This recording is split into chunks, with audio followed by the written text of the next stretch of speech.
Започва в тишина.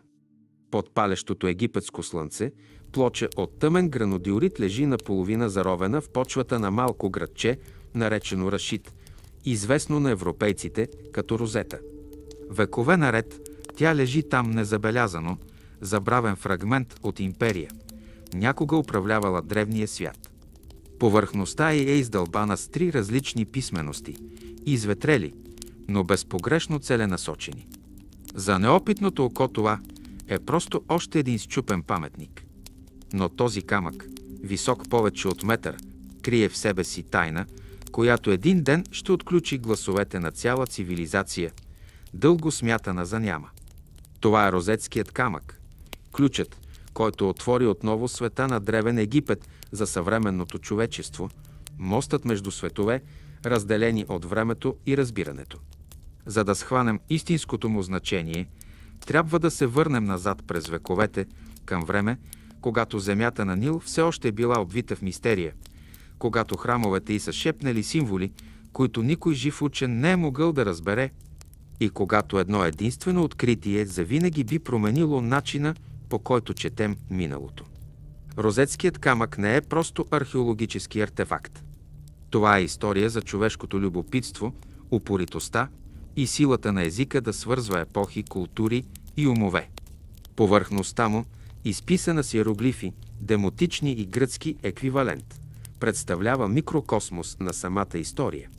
Разговор между цивилизациите.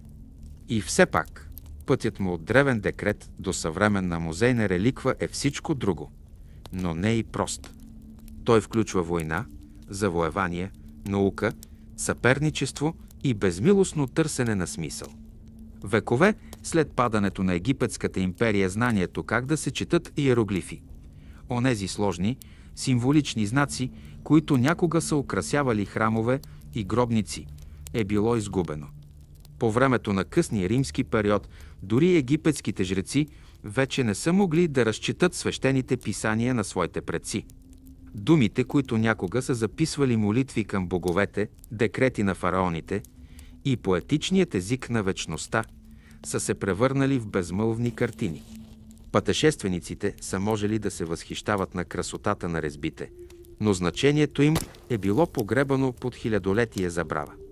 Представете си, че се разхождате сред колосалните статуи на Тива или изрисуваните коридори на долината на царете, виждайки стените, оживени от мистериозни фигури, ястреби, очи тръстики, змии, знаейки, че всяка от тях някога е носила послание, но никой не е могъл да ви каже какво пише.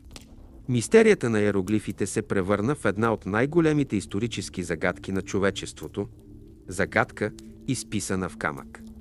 И тази загадка просъществува близо 15 века, докато съдбата, или може би случайността, не доведе екип от войници в малък ъгъл на делтата на Нил през лятото на 1799 година. Светът по това време беше в катаклизъм. Кампанията на Наполеон Бонапарт в Египет беше отчасти научна експедиция, отчасти военно завоевание. Той се стремеше не само да разшири френската власт, но и да разкрие тайните на една древна земя.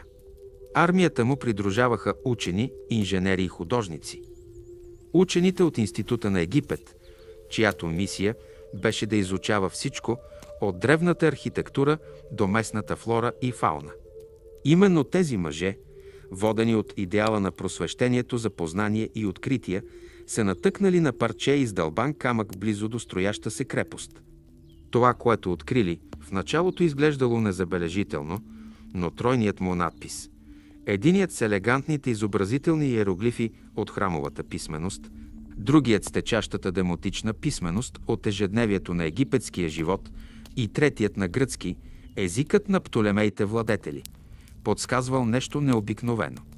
Ако един и същ декрет бил написан на 3 различни писмености, тогава може би едната би могла да послужи като ключ за дешифриране на останалите. В този момент, без да го осъзнават, те били открили езиковия мост към изгубена цивилизация. От този ден нататък Розетският камък ще се превърне в обект на ожесточена международна конкуренция. Французите, които го открили, скоро били принудени да го предадат на британците след поражението им в Египет. Камъкът бил изпратен до Лондон през 1802, където щел да бъде изложен в Британския музей, център на любопитството и имперската гордост. Там поколения учени, лингвисти и авантюристи щяха да стоят пред него, проследявайки надписите му, спекулирайки, теоретизирайки и спорейки какви тайни може да разкрие. Той се превърна в своеобразно интелектуално бойно поле, представляващо не само стремежа да се разбере Египет, но и съперничеството между народите, сблъсъка между академичните традиции и личните мании на мъжете, които щяха да посветят живота си на дешифрирането на кода му. Но отвъд тези конфликти, розетският камък стоеше като мълчаливо напомняне за нещо по-голямо, че човешкото желание да знае, да се свърже с далечното минало, е толкова мощно, колкото всяка империя. В началото на 19 век надпреварата за разгадаване на иероглифите започва сериозно. Учени като английския полимат Томас Сиенк и френския лингвистичен гений Жан-Франсуа Шамполион се посвещават на задачата с почти фанатична интензивност. Усилията им обхващат десетилетия на разочарование, погрешно тълкуване и блестящи прозрения. Ключовият проблем беше да се разбере какво наистина представляват иероглифите. Дали са символични, фонетични или нещо съвсем друго. Древногръцките и римските писатели са ги описвали като чисто символични, гледна точка, която е подвеждала учените в продължение на векове. Но триезичният характер на розетския камък предполага, че иероглифите могат да съответстват на едни и същи думи, предадени фонетично на гръцки. Идеята била радикална, но в крайна сметка се оказва повратна точка в разкриването на една от най-дълбоките тайни в историята.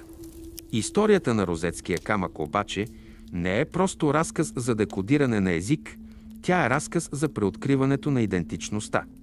За египтяните от 19 век, все още под чуждо владичество, дешифрирането на писмеността на техните предци означавало връщане на глас, заглушаван хиляди години. За европейските учени това бележи раждането на нова наука – египтологията. За човечеството като цяло това демонстрира, че дори най-древните мистерии могат да се поддадат на разума, наблюдението и постоянството.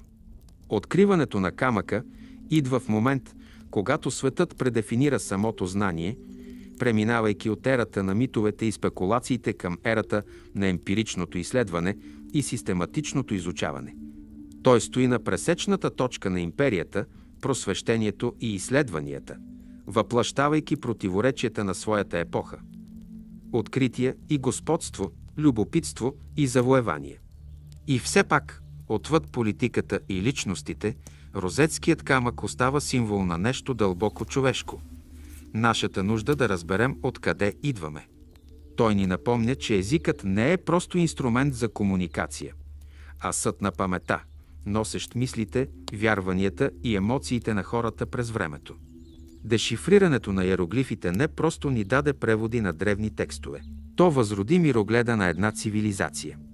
То ни позволи да чуем гласовете на фараони и жреци, занаятчии и писари, говорещи отново след векове мълчание. То ни позволи да четем химните, изпяти на Ра, записите за разливите на Нил, указите на царете и историите за обикновен живот, отдавна изчезнали. По този начин то ни свърза с линия на човешката мисъл, простираща се назад през 4000-летия. Днес, когато посетителите застанат пред розетския камък в Британския музей, те често виждат полиран артефакт зад стъкло, реликва от научен триумф. Но истината е много по-дълбока. Тази плоча с гравиран камък не е просто музеен експонат. Тя е послание през времето. Тя ни казва, че знанието, веднъж изгубено, може да бъде намерено отново. Това ни казва, че упоритостта, любопитството и неуморният стремеж към разбиране могат да нарушат дори най-древното мълчание. Розетският камък е не само ключ към Египет. Той е ключ към собствената интелектуална еволюция на човечеството. От откриването му в пясъците на Рашид до неговото запазване в съвременната култура, неговата история продължава да говори на археолози, лингвисти, историци и на всеки, който някога е разглеждал мистерия и се е чувствал длъжен да я разреши. Докато започваме това пътешествие през нейната история, от откритието до дешифрирането, от неизвестността до наследството, ще видим как един единствен камък е променил разбирането ни за миналото и ни е напомнил, че дори най-старите гласове могат да говорят отново, ако се научим как да слушаме. Историята на розетския камък започва много преди откриването му в свят, където думите са били издълбани в камък, за да свържат смъртното с божественото. За да разберем значението му, първо трябва да се върнем към зората на египетската цивилизация, когато самата писменост се е превърнала в сърцето на култура, която е вярвала, че комуникацията с боговете е възможна чрез символи. Около 3200 години преди раждането на Христос, по плодородните брегове на Нил се появява забележително изобретение – иероглифното писмо. Тези свещени резби, както по-късно ще ги нарекат древните гърци, не са били просто букви или пиктографи. Те са били живи емблеми на значение, всеки знак изпълнен с духовна и езикова дълбочина. За египтяните писмеността не е била човешко изобретение, а божествен дар от Тот, богът на мъдростта и знанието. Чрез писането фараоните са могли да провъзгласят божественото си право да управляват, жреците са могли да запазват свещени ритуали, а писарите са могли да записват движението на звездите или реколтата на Нил. Иероглифи се появявали по стените на храмове, гробници, обелиски и папируси, чието сложни форми съчетавали изкуство, теология и администрация в единна система, която щяла да съществува повече от 3000-летия.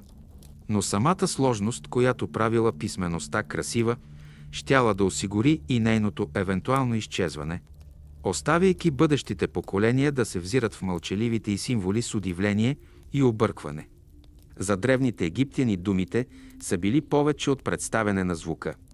Те са били проявление на самата реалност. Вярвало се е, че актът на изписване на име дава вечно съществуване, докато изтриването на име се е смятало за унищожаване на душата. Това вярване е дарявало писането както със сила, така и с опасност. Иероглифите са функционирали едновременно на множество нива. Те са могли да представляват отделни звуци, цели срички или завършени идеи в зависимост от контекста. Една проста птица, издълбана на стена, може да означава птица или да се използва за представяне на звука на дума, започваща с името на това изображение. Съществували са над 700 различни символа и опитни писари са прекарали десетилетия в овладяването им. Те са били обучавани в специални училища, свързани с храмове, където са преписвали текстове отново и отново, докато съвършенството не се е превърнало във втора природа. Следователно, грамотността е била привилегия, запазена за елита, особено за писарите, които са служили на фараона, бюрокрацията и жречеството. Тези мъже са имали огромно влияние, защото са контролирали писмената памет на държавата.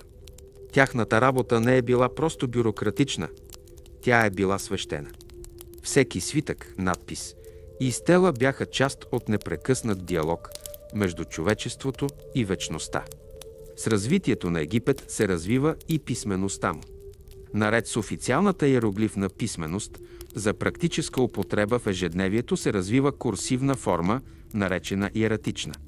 Иератичната писменост е била по-бърза за писане, използвайки мастило и четка върху папирус, отколкото за издълбаване в камък, и се превръща в стандартно средство за административни записи, медицински текстове и религиозни ръкописи. По-късно, около 7 век преди новата ера, се появява още едно опростено писмо – демотична писменост, което означава популярно писмо. Тази форма е уловила говоримия език на обикновените египтяни и е била използвана за правни договори, писма и търговски сметки. Така по времето на късните династии Египет е притежавал богат езиков пейзаж с 3 основни писмени системи – иероглифна за свещена и монументална употреба, иератична за жречески и литературни цели и демотична за обща администрация. Заедно те въплъщават сложността на цивилизация, която цени както божествената традиция, така и прагматичния ред. И все пак тази сложна система, толкова перфектно съобразена с египетския живот, не би оцеляла след вълните от чуждестранни завоевания и културни промени, които са заляли региона през следващите векове. Първият удар върху езиковата традиция на Египет не дойде отвътре, а отвън.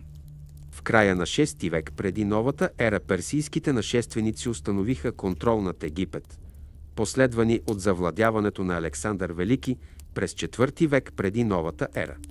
С пристигането на генерала на Александър Птолемей и неговите наследници се установи нова династия – Птолемеевите царе, гръцки владетели, които приеха египетски титли и обичаи, като същевременно запазиха елинистична култура.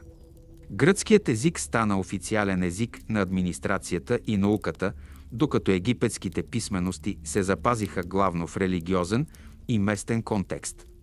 Тази двойна идентичност създаде изключителна хибридна цивилизация, но също така отбеляза началото на езиково разделение.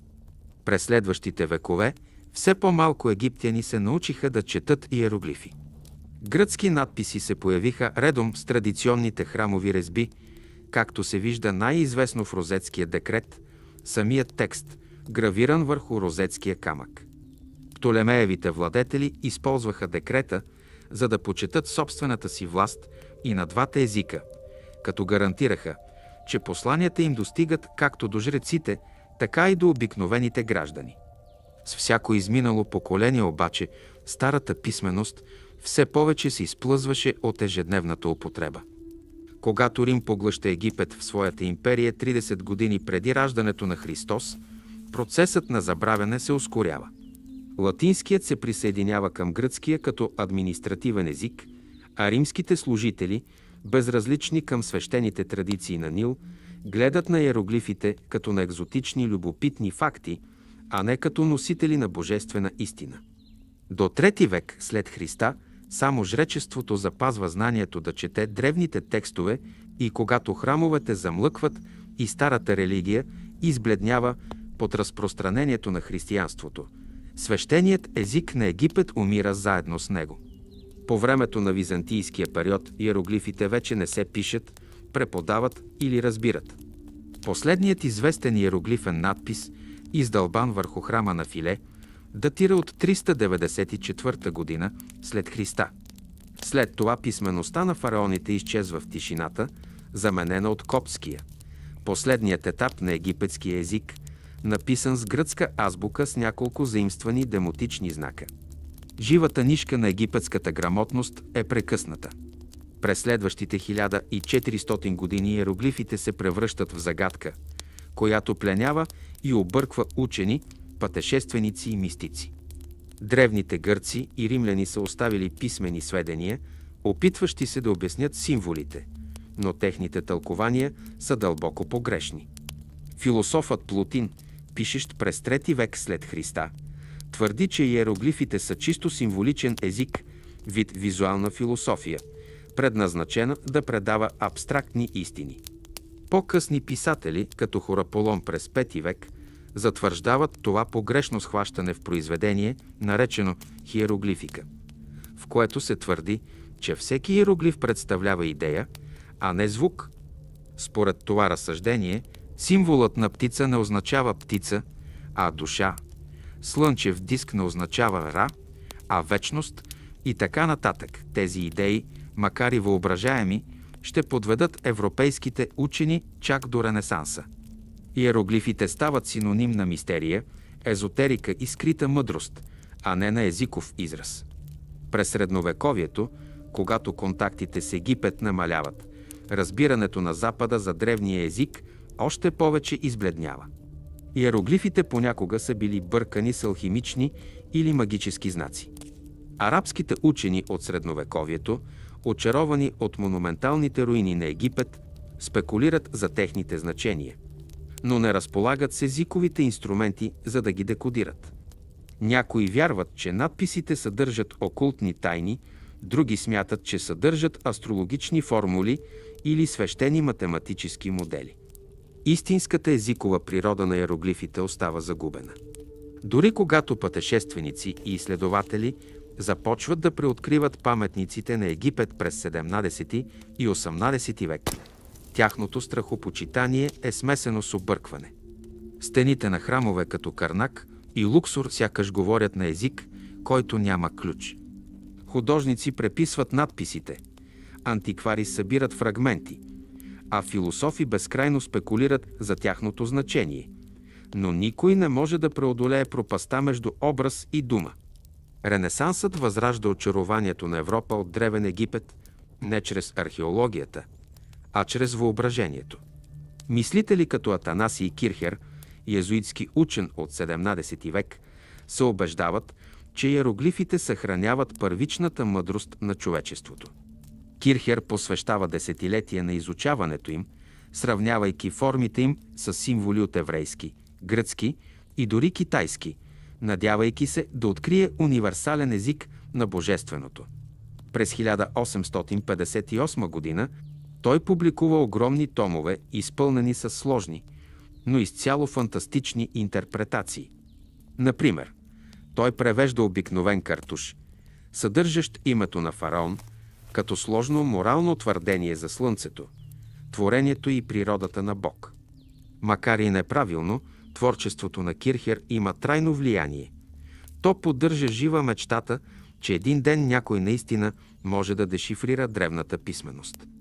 И все пак, до 18 век, въпреки вековете на спекулации, значението на иероглифите остава напълно неизвестно. Никой не може да прочете дори една дума, издълбана в стените на храмовете в Тива или Мемфис. Гласовете на древен Египет все още са изгубени.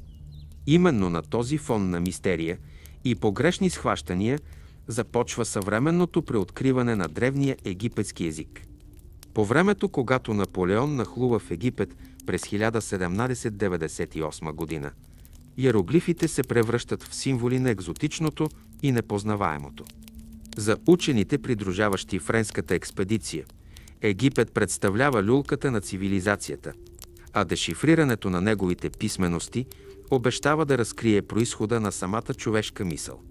Но дори те, въоръжени с интелектуалния оптимизъм на просвещението, нямат представа как да четат надписите, които старателно преписват. Те са наясно само, че иероглифите изглеждат едновременно изобразителни и езикови, но никой не може да определи как тези качества се съчетават. Без двуезичен текст за сравнение, нещо написано едновременно на познат и непознат език, дешифрирането изглежда невъзможно. И тогава по чисто съвпадение се появява точно този ключ. Но преди да бъде открит розетският камък, е важно да се разбере защо мистерията е имала толкова голямо значение. Невъзможността да се чете египетската писменост не е била просто академична загадка. Тя е представлявала стена между съвременното човечество и една от най-старите непрекъснати цивилизации в света. Пирамидите, храмовете и гробниците са стояли като неми свидетели на напреднала култура, чийто вътрешен живот е бил скрит. Археолозите са можели да опишат архитектурата им, да измерят пропорциите им и да се възхищават на тяхното изкуство, но без думите не са можели да схванат идеите, които са ги вдъхновявали. Какво са вярвали египтяните за задгробния живот? Как са възприемали царската власт, морала и сътворението? Тези въпроси са останали без отговор, обгърнати от тишината на нечетливите текстове. В известен смисъл, забравените иероглифи са се превърнали в метафора за изгубената памет. Идеята, че гласът на цяла цивилизация може да изчезне, оставяйки след себе си само паметниците си. Когато разглеждаме иероглифите днес, с предимството на съвременното разбиране, виждаме гениално сливане на изкуство и език. Всеки символ носи както естетическа красота, така и точна фонетична стойност. Иероглифната писменост представлява съгласни, често пропускайки гласни, и използва определители, изображения, които изясняват значението, като посочват категорията на думата. Например, рисунка на седнал мъж може да следва дума, свързана с човек, докато папирусов свитък може да показва понятие или абстрактно съществително. Тази сложна система позволява забележителна гъвкавост и нюанси, далеч надминаващи чисто изобразителните интерпретации, представени от ранните учени. И все пак, в продължение на близо 15 века тази сложност е била невидима, заровена под пластове неразбиране. Загубата на способността за четене на иероглифи не е просто езикова трагедия. Тя е културна амнезия, заличаваща директния достъп до мислите, молитвите и историите на една от най-великите цивилизации на човечеството. За самите египтяни писмеността е била краягълният камък на приемствеността. Чрез писмеността те са общували със своите богове и предци, запазвайки космическия ред – Маат, през династиите. Без нея тази приемственост би изглеждала нарушена поне за външни хора. И все пак, по дълбока ирония, самата издръжливост на каменните надписи в Египет гарантира, че ключът към тяхното възраждане все още съществува. Докато папирусът се е разпадал, а библиотеките се изгаряли, паметниците на Египет са стояли устойчиви на времето и завоеванията. Техните надписи са чакали търпеливо ново поколение да преоткрие гласа им. Това преоткриване би изисквало перфектна буря от исторически събития, имперски амбиции, научно съперничество и археологическа злополука, която е събрала 3 писмености на един камък. Преди този момент обаче да настъпи, мистерията на египетската писменост е останала една от най-големите загадки на древния свят. Необятна тишина, вкоренена в самото сърце на човешката история. Когато първите европейски пътешественици от 18 век застанали пред руините на Луксор или Абу Симбел, те сигурно са изпитвали едновременно страхопочитание и разочарование. Храмовете се извисявали с величие, колоните украсени с ярки резби, стените гъсто покрити с фигури на богове, царе и небесни сцени. Всичко това предавало нещо дълбоко, което никой не можел да разбере. Сякаш цяла библиотека от знания била отворена, но езикът бил изтрит. Търсенето на този изгубен език скоро щяло да плени умовете на най-великите европейски учени. Те щяли да внесат в него инструментите на сравнителната лингвистика, математиката и чистата интуиция. Но преди откритията им да могат да се разгърнат, светът се нуждаел от следа, фрагмент, който да може да свърже живите езици на тяхната епоха и тихата реч на древните. Тази следа щяла да се появи от пясъците на Рашид през 1799 година, когато френски войник открил счупен камък, издълбан с 3 писмености. Той щял да бъде наречен Розетският камък и щял да промени всичко. Но преди откриването му, мистерията на древноегипетската писменост е съществувала повече от хилядолетие и половина. Едно мъчително напомняне, че цивилизациите могат да изчезнат не само с падането на градовете, но и с загубата на думи. Историята на Розетския камък ще бъде преди всичко историята за това, как човечеството се е научило отново да се вслушва в тези изгубени гласове. Историята за това как Розетският камък се е появил от египетската земя започва сред праха и суматохата на войната, не в тихите зали на библиотека или търпеливите окопи на археологическа експедиция, а под безмилостното средиземноморско слънце през лятото на 1799. Грандиозната египетска кампания на Наполеон Бонапарт е в разгара си. Смел опит да се разшири френското влияние на изток, да се оспори британското превъзходство и същевременно да се изпълни мечтата на просвещението за съчетаване на завоевание с научни изследвания. За европейското въображение от 18 век Египет е бил едновременно земя на чудеса и трофей на империята. Той представлявал едновременно мистерия, древност и възможности. Когато Наполеон отплавал с армията си от над 35 000 души през май 1798, той не довел само войници. Той също така събрал група от приблизително 167 учени, инженери, художници, натуралисти, лингвисти и математици, общо известни като учените на Института за Египет. Тяхната мисия не била да се бият, а да наблюдават, записват и разкриват. В епоха, когато науката и империята вървяха ръка за ръка, Египет на Наполеон е бил замислен едновременно като военно и интелектуално завоевание. Тези мъже картографирали земята, измервали паметниците й, събирали артефакти и се опитвали да разгадаят тайните й. И сред последвалите открития, никое не било по-трансформиращо от счупен камък, открит близо до малък град в делтата на Нил, наречен Рашид, Розета за французите. През юли на 1799 френски войски под командването на лейтенант Пиер Франсуа Бушар работели за укрепване на укрепленията на Форт Жулиен, скромна крепост близо до устието на Нил. Регионът на Розета бил стратегически важен. Който контролирал делтата, контролирал достъпа до Средиземно море. Войниците, копайки окопи и възстановявайки стени с каквито и да било подръчни материали, използвали древни руини като удобен източник на камък. В края на краищата Египет бил осеян с останки от миналото си, паднали колони, надписи на блокове и разбити статуи, всички отдавна изоставени. По време на една такава рутинна задача Бушар забелязал нещо необичайно. Голяма, тъмна плоча от гранодиорит, покрита с надписи в 3 отделни ленти. За разлика от декоративните иероглифи, украсяващи руините на храма. Този камък очевидно бил предназначен за четене. Ръбовете му били счупени, което предполагало, че някога е бил част от по-голям паметник. Но оцелелият текст бил забележително добре запазен. Бушар, макар и войник, а не учен, веднага усетил важността му. Той наредил камъкът да бъде почистен и изследван. Горната част съдържаше фино издълбани египетски иероглифи, средната съдържаше течен шрифт, който местните тълкователи определиха като демотичен, а долната част показваше ясен, четлив гръцки. Тук, за първи път в записаната история, 3 версии на един и същ текст се появиха заедно. Древен триезичен надпис, който можеше да свърже светове.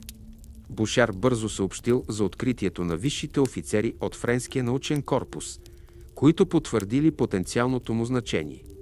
Учените веднага разбрали, че камъкът може да крие ключа към египетски език, макар че никой все още не разбирал колко дълбоко е това значение. Гръцкият надпис осигурил незабавна отправна точка. Той се отнасял до декрет, издаден от жреци в чест на цар Птолемей V Епифан, датиран 196 години преди раждането на Христос. Текстът възхвалявал щедростта на младия владетел към храмовете и заявявал, че неговите божествени благодеяния трябвало да бъдат записани в писмеността на думите на боговете, писмеността на народа и писмеността на гърците. Тези думи съответствали идеално на 3 писмености върху камъка. Френските учени разбирали, че декретът е един и същ и на 3 езика, което означавало, че иероглифните и демотичните текстове може да са директни преводи на гръцката.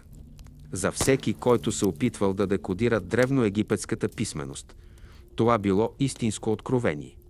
Откритието на Бушар, направено случайно по време на възстановяването на крепост, скоро ще разпали една от най-великите интелектуални надпревари в историята. Новината бързо се разпространила из френския лагер и след това до Кайро, където самият Наполеон, макар и зает с военни предизвикателства, осъзнал символичната стойност на находката. В писмо, написано малко след това, той подчертал важността на запазването на подобни антики като част от мисията на Франция да просвети света. Институтът на Египет официално поел владението на камъка и започнал да го изучава подробно. Учените създали копия на надписите, използвайки метод, наречен литографско факсимиле, нанасяне на мастило и хартия върху повърхността на камъка и притискане, за да се получи отпечатък. Тези отпечатъци били разпространени сред учени в Египет и по-късно изпратени във Франция, което позволило първите сравнителни анализи на 3 писмености. Въпреки че позицията на френската армия в Египет ставала все по-несигурна, откритието вдъхнало на учените нова цел. Те осъзнали, че стоят на прага на разрешаването на мистерия, която озадачавала човечеството от векове. Но съдбата имаше други планове. Френската кампания в Египет, макар и славна по амбиции, беше обречена на провал. Британците, решени да пресекат френското влияние в региона, започнаха контраофанзива. Към 1801 френските сили се оттегляха и съгласно условията на капитулацията им пред британската и османската коалиция. Всички големи антики, събрани от французите, трябваше да бъдат предадени. Розетският камък, вече признат за награда с огромна културна стойност, се превърна в спорна точка. Френските учени твърдяха, че това е тяхното интелектуално откритие и трябва да остане под тяхно попечителство, докато британските офицери, представляващи победоносните оръжия, настояваха да го завземат като военна плячка. В крайна сметка, може би наделя над науката. През 1802 розетският камък беше изпратен на борда на британския кораб HMS Египтиене до Портсмут, Англия. Мечтата на Наполеон да разкрие тайните на Египет за Франция беше приключила, но пътуването на камъка до Лондон щеше да гарантира, че неговата мистерия ще продължи да се разкрива пред очите на британците. Когато розетският камък пристигна в Англия, той беше посрещнат с огромно любопитство. Британският музей го придоби през март 1802 година и той бързо се превърна в едно от най-известните притежания на институцията. Хиляди се стичаха, за да го видят. Голяма, тъмна, грубо издялана плоча, гравирана със странни маркировки и чужди думи, обещаващи поглед към един изгубен свят. Учени от цяла Европа поискаха копия на надписите, които скоро бяха направени с помощта на гипсови отливки и отпечатъци. По този начин, още преди да съществува фотографията, текстът на розетския камък разпространяваше сред лингвисти, историци и антиквари, предизвиквайки това, което скоро щеше да се превърне в ожесточена международна надпревара за разгадаване на значението му. Британците и французите, все още съперници след войната, сега се състезаваха на интелектуалното бойно поле. През следващите 2 десетилетия това съперничество щеше да тласка стремежа за разгадаване на иероглифите. Но за да оценим напълно значението на това откритие, човек трябва да си представи контекста на света в този момент. 18 век е време на спиращо дъха любопитство и бързо разширяване на човешкото познание. Просвещението е дало началото на нови науки – археология, лингвистика, антропология, а разрастващите се империи на Европа са предоставили суровината за изследване. Древните цивилизации от Гърция и Рим до Месопотамия и Египет са очаровали мислители, които са виждали в тях както произхода на човешките постижения, така и огледалото на собствените си амбиции. И все пак Египет е останал най-неуловим. Неговите паметници са засенчвали тези на други култури, архитектурата му сякаш се е поддала на обяснение, а писмеността му, тези мистериозни иероглифи, е останала напълно неразгадаема. За мнозина Египет е бил родното място на мъдростта, може би дори източникът на всички философски и религиозни знания. Отключването на езика му не просто би задоволило любопитството, то би пренаписало историята на самата цивилизация. Ето защо, когато розетският камък се е появил на повърхността, той е завладял въображението на учените от цял свят. Сякаш самите богове са поставили в човешки ръце ключа към отдавна запечатана врата. Самият камък, макар и невзрачен на пръв поглед, беше обект на забележителна майсторска изработка и исторически резонанс. Издълбан от един блок тъмносив гранодиорит, той беше с размери приблизително 114 см височина, 72 ширини и 28 дебелина, тежейки около 760 кг.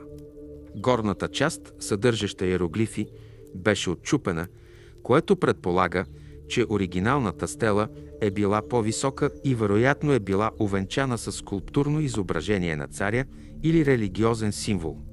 Запазеният текст обхващаше около 14 реда иероглифи, 32 реда демотичен език и 54 реда гръцки. Всеки ред беше гравиран с прецизност, което показваше работата на умели занаятчии. Указът, който записваше, беше част от по-голяма традиция на царски прокламации, потвърждаващи божествения статус на владетеля и очертаващи неговите благодеяния към храмовете. Десетки такива укази вероятно са били издавани в целия Египет, но триезичният характер на розетския камък го правеше уникален.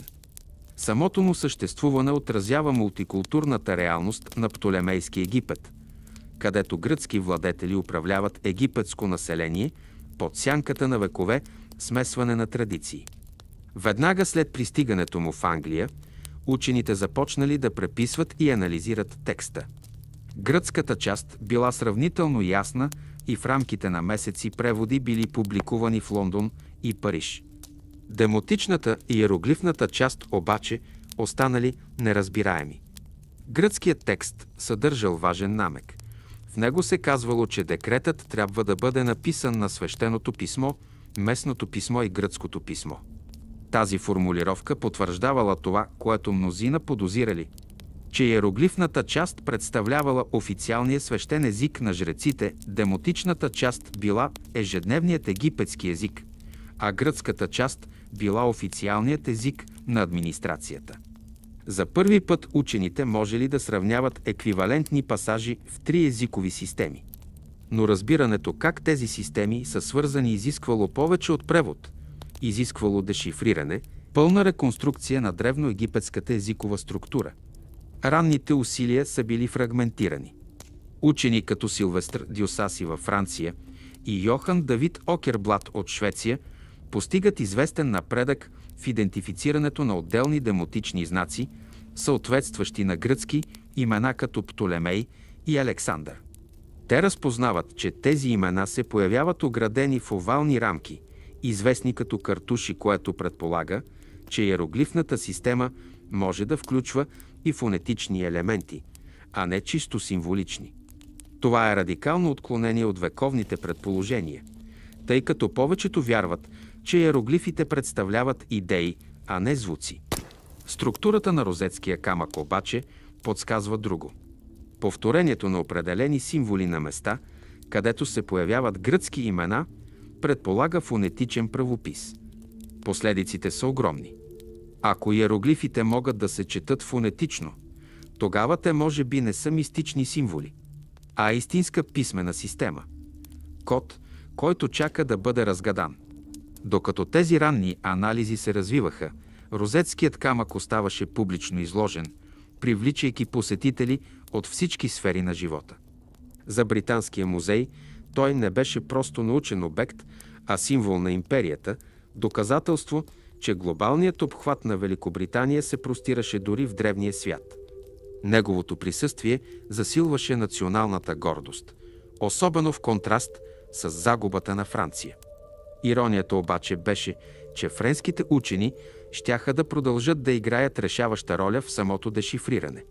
Отвъд Ла-Манша, след поражението на Наполеон, се издигаше ново поколение лингвисти, мъже като Томас Янг в Англия и Жан-Франсуа Шамполион във Франция, които щяха да превърнат розетския камък от имперски трофей в универсален ключ към знанието. По времето на откриването му обаче, малцина са могли да си представят пълния обхват на неговото влияние. Камъкът е свързвал не само езиците, но и векове човешки усилия. Той е стоял на пресечната точка на империята и просвещението, където военната амбиция се е сблъсквала с научното любопитство.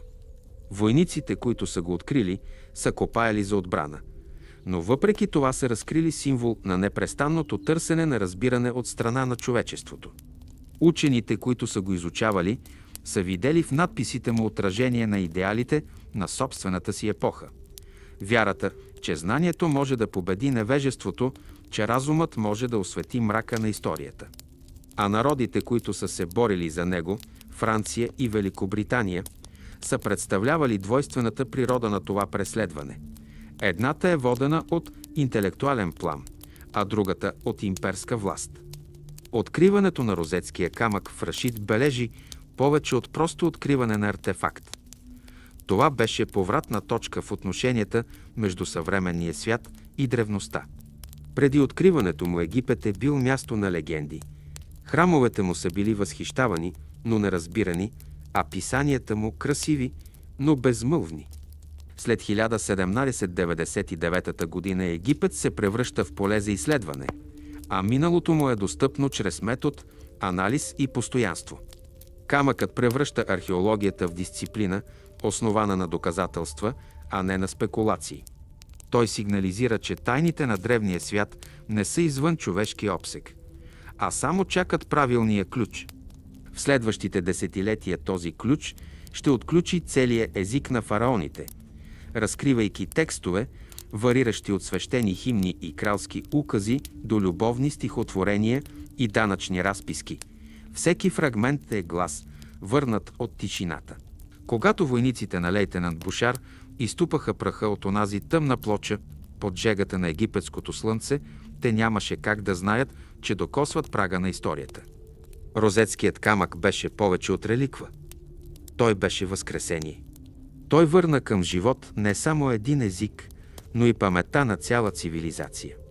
Историята за откриването му ни напомня, че великите откровения често възникват от случайността, че миналото говори, когато най-малко го очакваме, и че преследването на знания, независимо дали чрез война, изследвания или чисто любопитство, може да освети скритите кътчета на времето. От този ден в Рашид ходът на египтологията, лингвистиката и човешкото разбиране беше безвъзвратно променен. Камъкът, който беше лежал заровен в продължение на близо 2000-летия, проговори отново и светът никога повече нямаше да гледа на мълчаливите стени на Египет по същия начин. Когато розетският камък достига до Европа в зората на 19 век, той разпалва не само любопитство, но и ожесточено интелектуално съперничество, което ще обхване 2 десетилетия и ще раздели народите. В продължение на векове иероглифите на Египет остават непроницаема мистерия, измъчвайки поколения учени, които безкрайно спекулират за тяхното значение. Сега за първи път съществува осезаем ключ, триезичен надпис, който може да разкрие как са писали и говорили египтяните. Но отключването на този ключ ще се окаже много по-трудно, отколкото някой си е представил.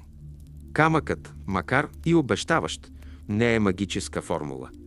Той е пъзел от език, контекст и логика, който изисква изключително търпение и проницателност. В центъра на тази разгръщаща се драма стоят двама мъже. Томас Янг от Англия, полиматът лекар, чийто интелект се простира в различни дисциплини, и Жан-Франсуа Шамполион от Франция, лингвистът, чиято страст към древните езици граничи с мания.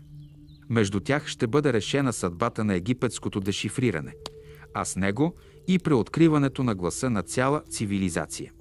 В първите години след пристигането на розетския камък в Британския музей, учените в цяла Европа се надпреварвали да разберат надписите му.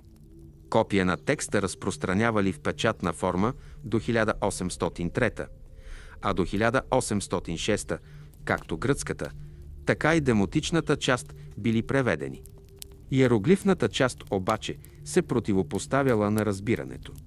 Преобладаващото схващане, наследено от древногръцките писатели, било, че иероглифите са чисто символични. Всеки знак представлява идея, а не звук. Според тази гледна точка египетската писменост не е език в фонетичния смисъл, а система от изобразителни емблеми, изразяващи абстрактни понятия. Това тълкуване се харесвало на романтичното въображение на времето, което гледало на древен Египет като на земя на мистична мъдрост и тайно знание. Но то било и най-голямата пречка за прогреса. Ако иероглифите били просто символични, тогава дешифрирането било невъзможно. Нямало да има съответстваща азбука, нито граматика, която да се реконструира. Необходим бил ум, готов да оспори това предположение. Томас Янг, роден през 1073 година, е бил точно такъв тип ум. Дете чудо, владеещо дозина езици, обучен едновременно като лекар и физик, Янг е въплъщавал духа на просвещението, изпълнен с любопитство и прецизност. Той вече е направил пионерски принос в оптиката и вълновата теория, когато около 1814 насочва вниманието си към розетския камък. За Янг проблемът с египетските писмености е бил фундаментално лингвистичен, а не мистичен. Той започва с анализ на демотичната част, разсъждавайки че ако гръцките и демотичните текстове са преводи на един и същ декрет, тогава собствени имена като Птолемей или Александър трябва да се появяват на съответните места. Сравнявайки тези имена буква по буква, той идентифицира групи от демотически знаци, които се повтарят последователно. По този начин той предполага, че поне част от демотичната писменост е фонетична, представляваща звуци, а не абстрактни идеи. Това е революционна стъпка. Таблиците на Янг за еквивалентност между демотичните и гръцките имена полагат основите за фонетично разбиране на египетската писменост. Оттам Янг насочва вниманието си към иероглифната част, фокусирайки се върху овалните рамки, известни като картуши, които обграждат кралските имена. От гръцката страна декретът ясно се отнася до цар Птолемей V Епифан, така че Янг разсъждава, че иероглифният картуш, съдържащ повтарящи се символи, трябва да изписва и Птолемей. Чрез кръстосано съпоставяне на това с демотичните си открития, той предварително присвоява фонетични стойности на няколко иероглифа. Квадрат за пи, полукръг за ти, лъв за ел, тръстика за и така нататък. Макар и непълно и понякога неточно, това прозрение е монументално. За първи път е показано, че иероглифите включват фонетични знаци, букви, представляващи звуци, вместо да са чисто идеографски символи. През 1816 г. Янг публикува резултатите си в статия за Енциклопедия Британика, а по-късно през 1019 в по-подробен труд, озаглавен Отчет за някои скорошни открития в иероглифната литература и египетските древности. Той предпазливо предположи, че иероглифната система е смесена, съчетаваща символични, фонетични и определящи елементи. И въпреки блестящите си познания, напредъкът на Янг беше ограничен. Подходът му, макар и логичен, не беше напълно лингвистичен. Той не беше обучен филолог и макар да разбираше, че някои иероглифи представляват звуци, не можеше да определи основната структура на самия египетски език. Нещо повече, личността на Янг, скромна, лична и методична, контрастираше рязко с огнения темперамент на човека, който в крайна сметка щеше да го надмине. Този човек беше Жан Франсуа Шамполион. Роден през 1017 години, Шамполион е чудо от различен вид. Още от най-ранните си години във френския град Фижек той проявява ненаситен глад за езици. На 10 годишна възраст той изучава латински и гръцки. На 13 – иврит и арабски. На 18 владее свободно коптски, най-новият етап от египетски език, запазен в християнските литургични текстове. За разлика от Янг, който подхожда към розетския камък като външен човек за египетската лингвистика, произходът на Шамполион му дава задълбочено разбиране за езиковата еволюция на Египет. За него коптският не е просто друг древен език, той е живият потомък на езика, говорен от строителите на пирамидите. Това прозрение ще се окаже решаващо. Когато Шамполион за първи път се натъква на розетския камък, той е все още тийнейджър, но веднага осъзнава, че той предлага ключ към свързването на коптския език с иероглифите. През следващите 2 десетилетия той посвещава живота си на тази цел, издържайки на бедност, болести и политически катаклизми. Неговата отдаденост граничи с мания. Веднъж той заявява, че ще умре или ще разшифрова египетската писменост. Работейки с копия на надписите, той внимателно изследва всеки знак, сравнявайки модели в иероглифни и демотични текстове, съпоставяйки ги с известни гръцки еквиваленти и проверявайки ги спрямо познанията си за коптската граматика. Постепенно се очертава картина. Подобно на Янг, той осъзнава, че картушите съдържат фонетични изписвания на кралски имена, но Шамполион отива по-далеч.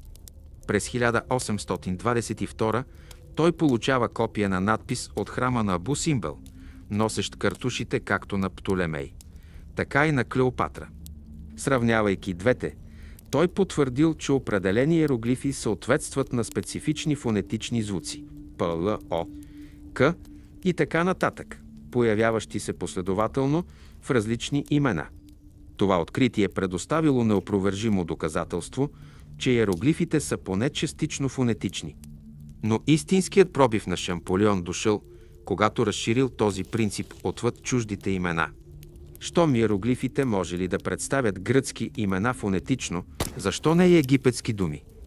Това бил смелият скок, който другите се колебаяли да направят. Въз основа на дълбоките си познания за коптски език, той започнал да идентифицира съответствие между иероглифните символи и коптските звуци.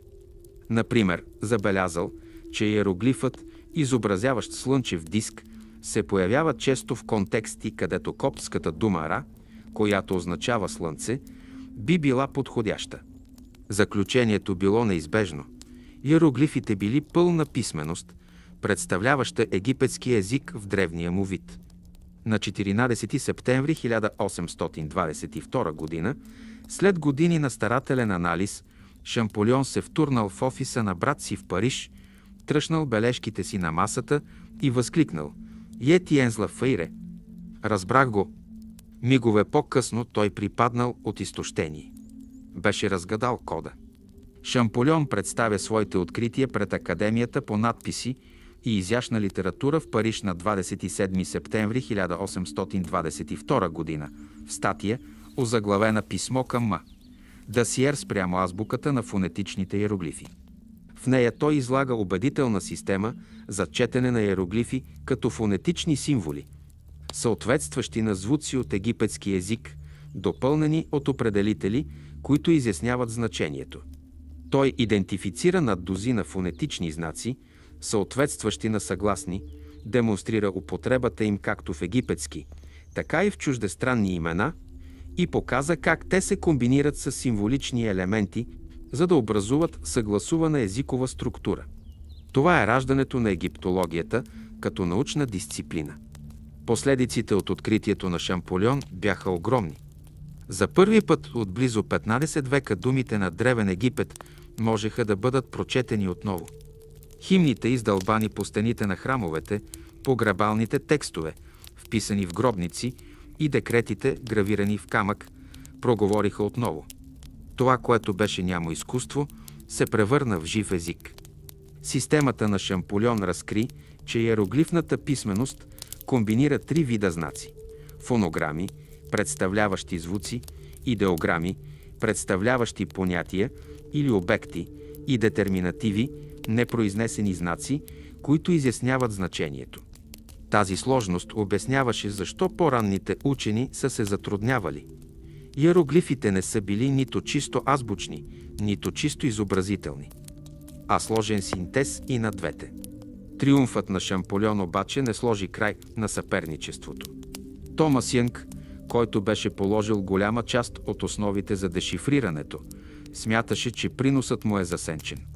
Всъщност, работата на Янг върху демотиката и идентифицирането на фонетичните принципи бяха проправили пътя за успеха на Шамполион. И все пак Шамполион, воден както от национализъм, така и от интелект, не беше склонен да сподели заслугите с англичанин. Кореспонденцията им ставаше все по-обтегната и научната общност се раздели на лагери. Във Франция Шамполион беше приветстван като единствен откривател на иероглифния ключ. В Англия поддръжниците на Янг подчертаваха предишните му прозрения. Истината, както често се случва в науката, се намираше някъде по средата. Янг беше отворил вратата. Шамполион беше преминал през нея. Без нито един от двамата мъже дешифрирането нямаше да бъде възможно. Отвъд личните съперничества, пробивът трансформира изучаването на древния свят. Работата на Шамполион не спира с розетския камък. През следващото десетилетие той прилага системата си към стотици други надписи, доказвайки нейната последователност в паметници и папируси. През 1824 той публикува Piarcis du Hieroglyphicae, презентация на иерархичната система, обширен трактат, който затвърждава метода му и полага основите за бъдещи учени. Способността му да чете храмови надписи удивлява съвременниците му. Когато посещава Египет през 1828 година, по време на френско-тосканска експедиция, Той застава пред стените на Карнак и Луксор и чете на глас текстове, които са мълчали от IV век след Христа. Местни жреци и европейски пътешественици наблюдават с недоверие как той превежда имената на фараоните, извежда исторически дати и възстановява забравени епизоди от египетската история. Неговите четения потвърждават, че писмеността не е езикът на мистичната философия, както са вярвали по-ранните мислители, а запис на реални събития, вярвания и ежедневието. През очите на Шамполион древен Египет отново става човек. Дешифрирането на иероглифите също революционизира нашето разбиране за езиковата история. То разкри, че древният египетски език принадлежи към афроазиатското семейство, свързано с коптския, арабския и иврит.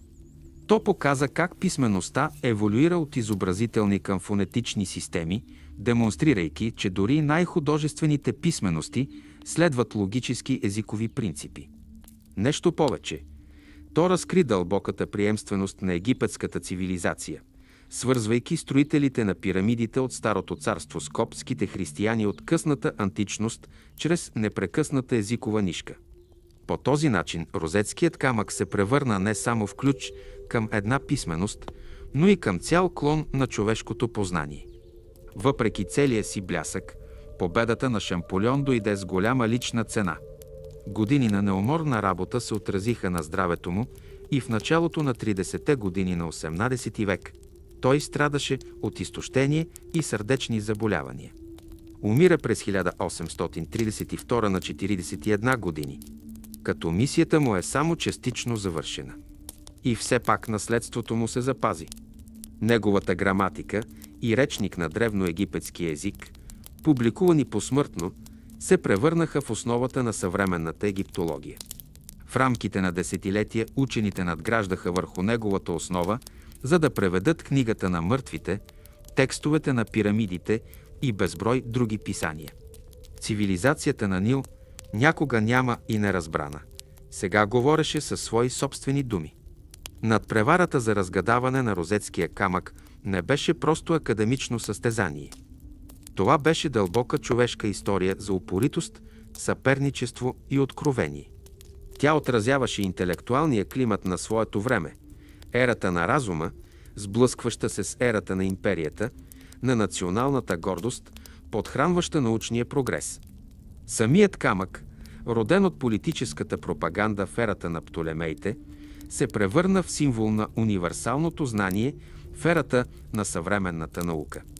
Той доказа, че дори най-древните мистерии могат да се поддадат на търпеливо проучване и че човешкото любопитство, подкрепено от строгост и въображение, може да преодолее хилядолетия.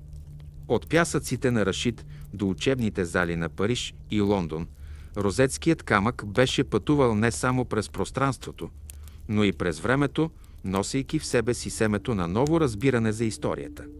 Неговото разгадаване свърза отново човечеството с един от най-старите му гласове, напомняйки ни, че под слоевете от завоевания, митове и мълчание миналото все още чака да бъде чуто, стига само да имаме волята да слушаме. Историята за триумфа на Жан-Франсуа Шамполион не е просто разказ за човек, решил древен пъзъл.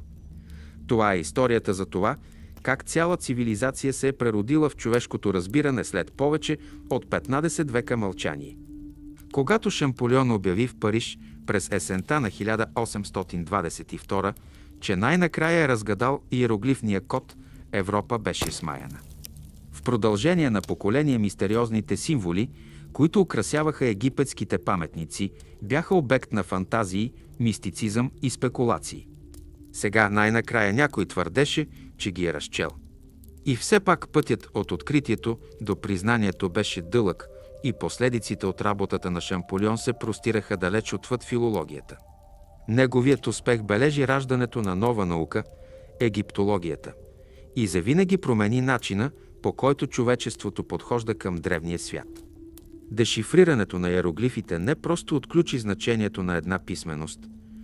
То възстанови в историята глас, който беше заглушен от времето, когато храмовете на Тива все още отекваха с молитви към Амон-Ра. След представянето на известното си писмо до господин Дасие пред Академията за надписи, и изящна литература, Шамполион се озовава в центъра на международното внимание. Аргументът му е смел, но и щателно обоснован. Той предлага тезата, че иероглифната система е комбинация от три елемента: фонетични знаци, представляващи звуци, идеографски знаци, представляващи идеи или обекти, и детерминативи, непроизнасящи се символи, които изясняват значението на думите. Този синтез обяснява защо по-ранните опити за дешифриране са се провалили. Тези, които са третирали писмеността като чисто символична, не са могли да обяснят фонетичната й употреба. Тези, които са търсили проста азбука, не са могли да обяснят стотиците различни знаци. Моделът на Шамполион демонстрира, че египетската писменост е гъвкава, логична и удивително сложна. Тя може да записва една и съща дума чрез звук, символ или и двете в зависимост от контекста. Това осъзнаване разкрива египтяните не като мистични мечтатели, а като практични мислители, които са развили една от най-сложните езикови системи в човешката история. Откритието му беше революционно, но не накара веднага скептиците да замълчат. Много учени, особено в Великобритания, се съмняваха в заключенията му или го обвиняваше, че се разчита твърде много на по-ранните открития на Томас Йънг. Шамполион, силно горд и често воинствен, отговори не с полемика, а с доказателства. Той започна да тества системата си спрямо други надписи, паметници, обелиски, папируси и гробници, за да демонстрира, че тя може последователно да декодира текстове отвъд розетския камък. Работейки с неуморна енергия, той приложи фонетичната си азбука към различни картуши и установи, че те дават имена на известни фараони като Рамзес, Тутмос и Аменхотеп. Успехът беше неоспорим. Там, където предишните учени виждаха декоративни изображения, Шамполион видя граматика, синтаксис и история. Преводите му започнаха да внасят съгласуваност в един свят, който някога изглеждаше изгубен в митовете. Когато прочете името Рамзес под изображение на цар, поразяващ враговете си, митичното стана реалност. Легендарните фигури слязоха от каменните си релефи и отново влязоха във времевата линия на записаната човешка история. Интензивното внимание на Шамполион граничеше с обсесия. Неговите бележници от 20-те години на 18 век разкриват страници след страници с иероглифни знаци, съчетани с коптски еквиваленти, граматически таблици и преводи. Той често работеше през нощта, оцелявайки с кафе и хляб, докато брат му Жак го наблюдаваше с тревога. Знаеше, че се надпреварва с времето, не само срещу съперничещи си учени, но и срещу собственото си крехко здраве. Годините на напрежение, бедност и политическа нестабилност бяха дали да се отразят на тялото му. И все пак страстта му го тласкаше безмилостно. Веднъж той написа, че дешифрирането на иероглифите е като слушане на гласа на отдавна мъртъв народ, зовящ през вековете някой да го чуе. Това чувство за мисия го крепеше. Към 1824 година Шамполион разширява откритията си в изчерпателен труд Piarcis dusist mi hieroglyphicoide anciens Egyptiens, или обобщение на иероглифната система на древните египтяни. Тази монументална книга, публикувана в Париж, се превръща в крайъгълен камък на новата наука египтология. В нея Шамполион обяснява принципите на египетската писменост, изброява стотици фонетични знаци и демонстрира как те се комбинират, за да образуват думи. Той също така очертава граматическата структура на египетския език, като идентифицира глаголни спрежения, форми на съществителни и синтактични модели. Piarcis е не само ключ за четене на иероглифи, но и ръководство за разбиране на начина, по който египтяните са мислили и общували. Той трансформира иероглифите от мистериозна орнаментация в функционална, дешифрируема система, писмен език, който се подчинява на правила и предава значение като всеки друг. Учени в цяла Европа осъзнават, че се е случило нещо изключително. Цивилизация, съществувала 3000 години преди раждането на Христос, внезапно става достъпна за изучаване със собствени думи. Реакцията във Франция беше на национална гордост. В годините след Наполеоновите експедиции в Египет, страната култивира очарование от древната земя на Нил. Паметници, артефакти и мумии изпълваха залите на Лувъра, а художниците черпеха вдъхновение от египетски мотиви. За много френски интелектуалци успехът на Шамполион представляваше кулминацията на културното и научно лидерство на нацията. Той беше прославен като национален герой, съвременен Прометей, откраднал езика на боговете и го върнал на човечеството. И все пак самият Шамполион остана смирен, почти монашески в своята отдаденост на делото. «Не аз говоря», пише той, «а египтяните говорят чрез мен». От другата страна на Ла-Манша отговорът беше по-сложен. Британските учени, макар и да признаваха брилянтността на неговото постижение, не бяха склонни да му признаят пълната заслуга. Поддръжниците на Томас Йънг твърдяха, че Шамполион е надградил върху основата на англичанина, без да получи достатъчно признание. Дебатът, понякога ожесточен, отразяваше по-широкото съперничество между двете нации, което е определило Наполеоновата епоха. Но всъщност и двамата мъже са допринесли незаменимо за дешифрирането. Идентифицирането от Йънг на фонетичните принципи в демотичната и иероглифната писменост е отворило първите пукнатини в мистерията, докато езиковият гений на Шамполион ни е разбил широко. Историята в крайна сметка призна това двойно наследство, въпреки че името на Шамполион се превръща в синоним на крайната победа. След като доказал системата си, Шамполион насочил вниманието си към самия Египет. През 1828 година той ръководил френско-тосканската експедиция, научна мисия, подкрепена от френското и великохерцогското правителство, за да изучи паметниците на долината на Нил от първа ръка.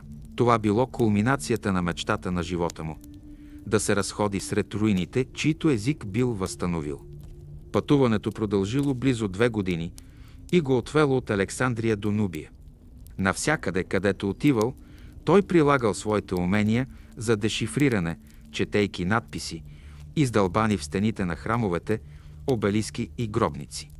В Карнак той стоял пред масивни колони, покрити с иероглифи, и чел на глас имената на фараони, които не били изговаряни от хилядолетия. В Луксор той идентифицирал картушите на Аменхотеп III и сина му Ехнатон, чието революционно царуване по-късно щело да очарова историците. В Абу Симбел той прочел титлите на Рамзес Велики, потвърждавайки дългата редица от владетели, прославени в легендите. Способността му да чете стените на Египет изумявала съвременниците му. Местни екскурзоводи и европейски пътешественици наблюдаваха с недоверие как той превежда надписите с очевидна лекота, потвърждавайки, че писмеността наистина функционира така, както той твърди. Храмовете, дълго време третирани като мълчаливи свидетели на непознаваемо минало, сякаш оживяваха в негово присъствие. Френско-тосканската експедиция събрала огромен корпус от данни, рисунки, бележки и копия на надписи, които щели да подхранят десетилетия изследвания.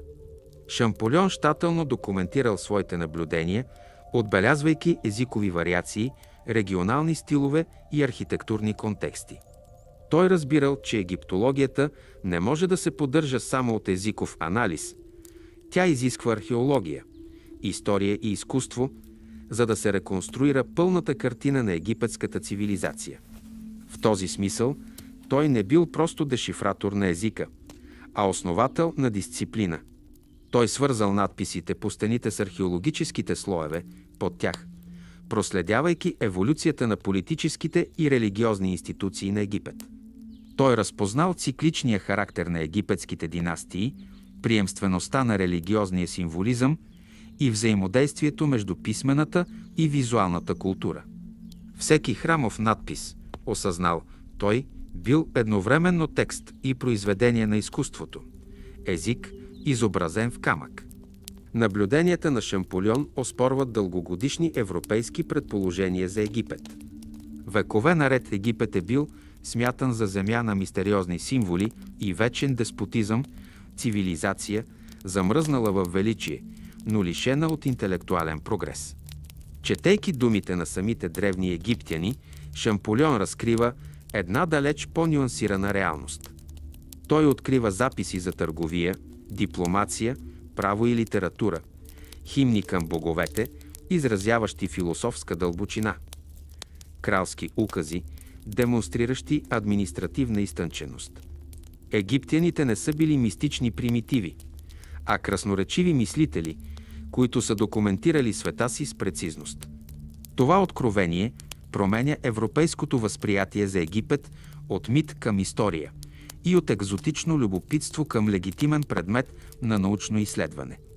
По този начин раждането на египтологията е неразделно от по-широка трансформация в начина, по който Западът е възприемал древния свят.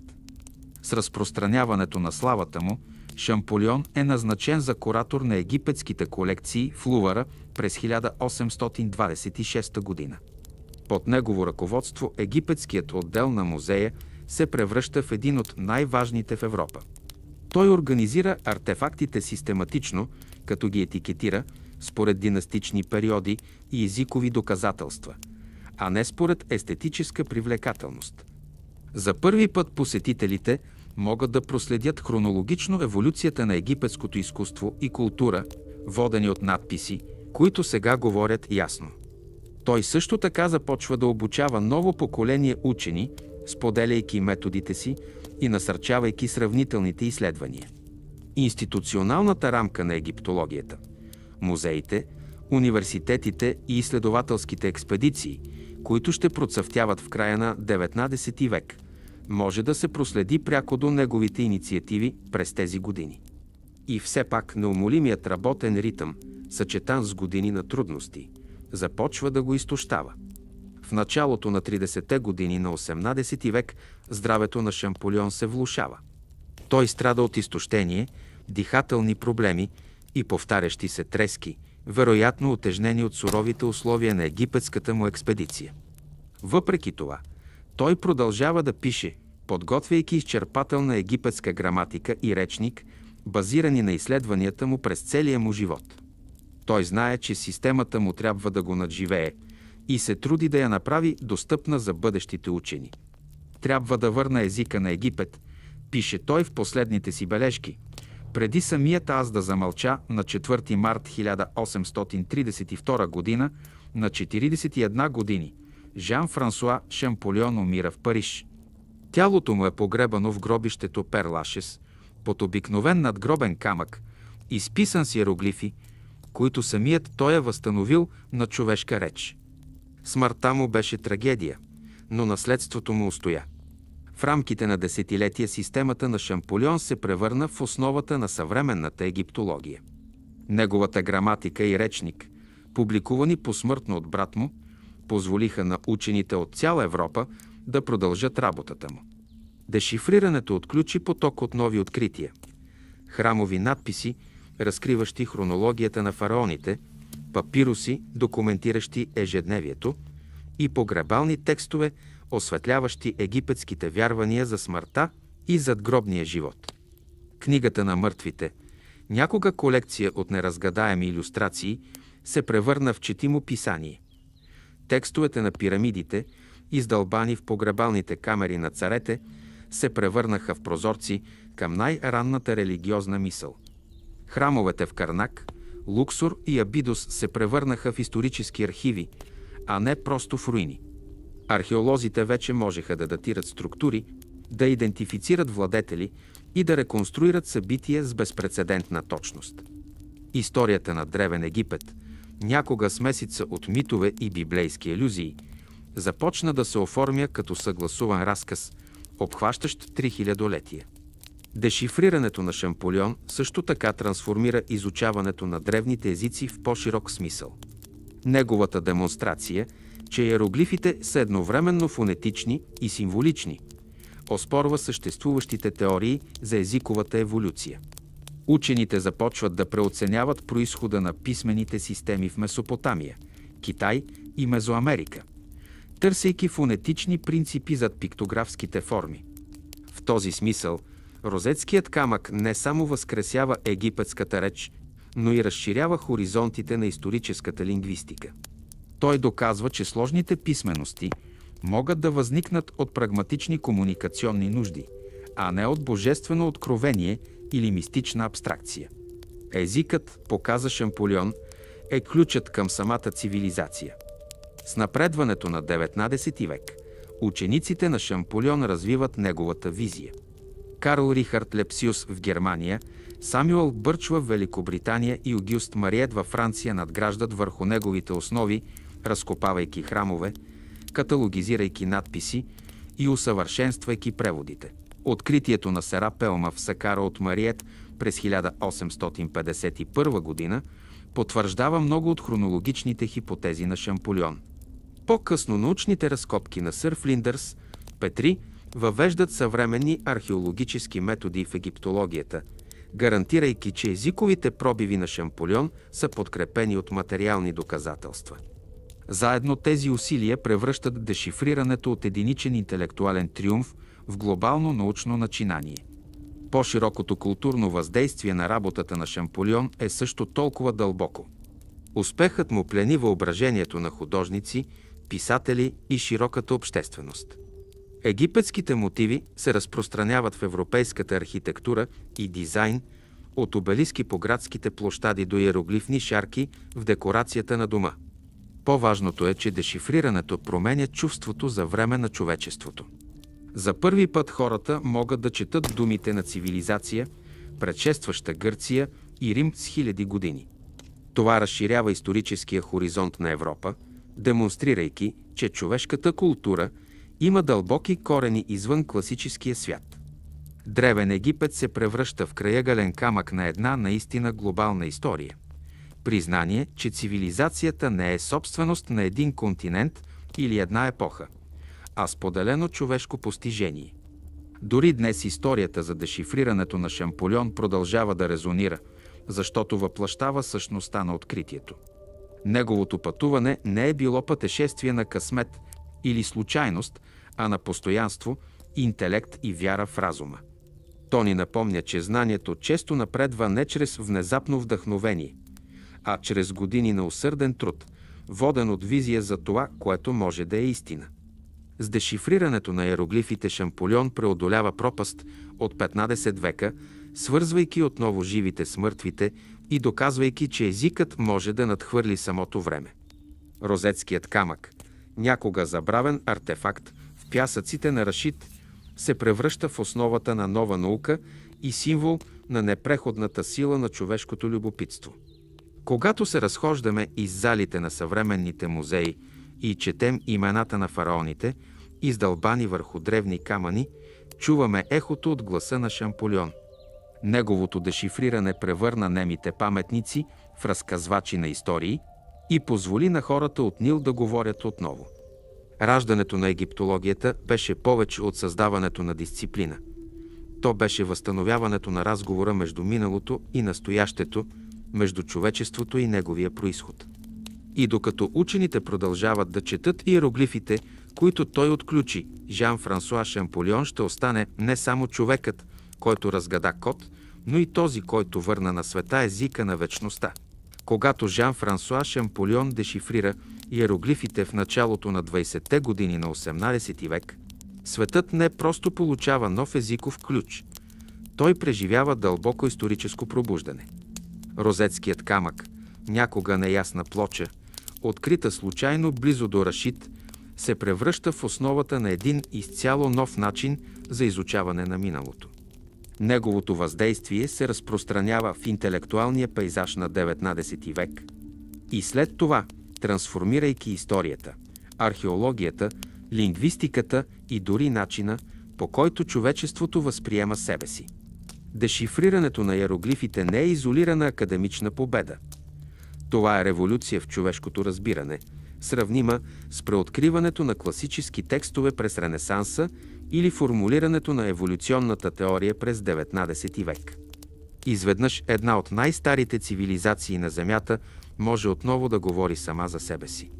Митовете и библейските асоциации, които отдавна са оформили западните представи за Египет, отстъпват място на автентични гласове.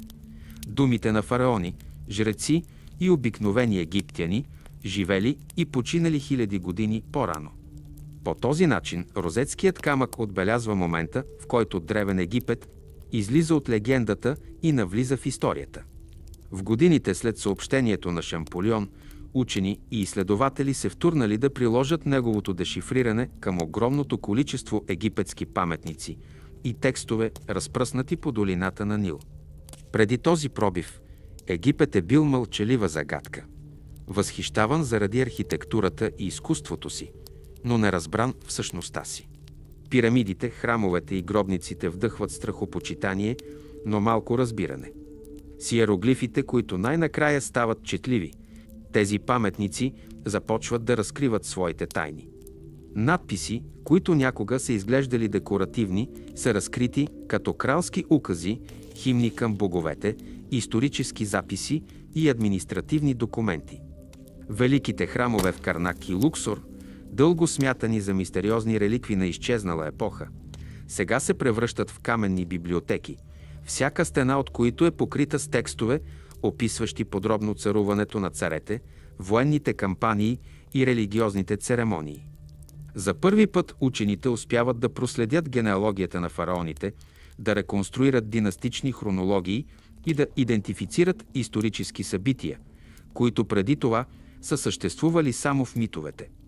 Розетският камък не просто отключва език, той реконструира цяла хронология на цивилизацията, простираща се назад до зората на записаната история. Това ново разбиране коренно промени начина, по който хората възприемаха времето и прогреса. Преди 19 век голяма част от европейската историческа мисъл се съсредоточи върху гръко-римската античност и библейската хронология. Светът често се разглеждаше само като на няколко хиляди години, като историята започва в Месопотамия или Средиземноморието.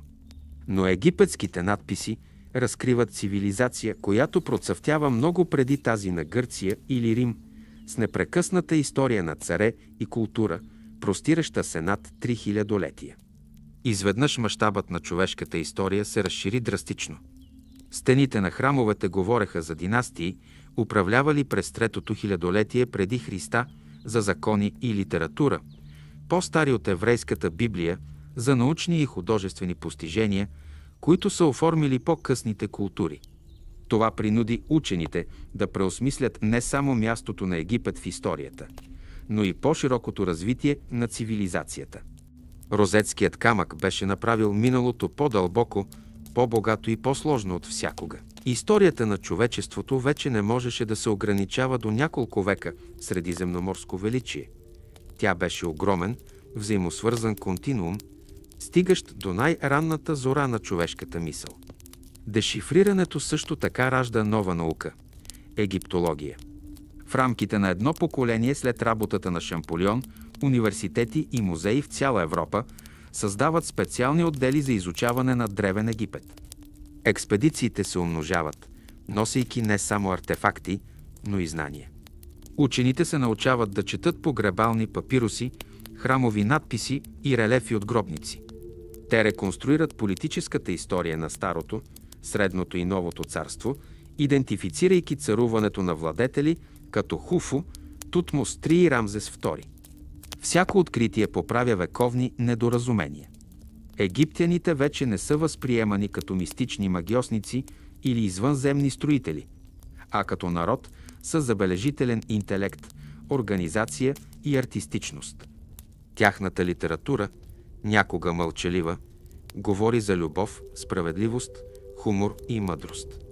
Тяхната наука, математика и медицина отразяват прагматично овладяване на природния свят. Чрез думите, изписани в гробниците им, древните египтяни престават да бъдат сенки и се превръщат в разпознаваеми човешки същества.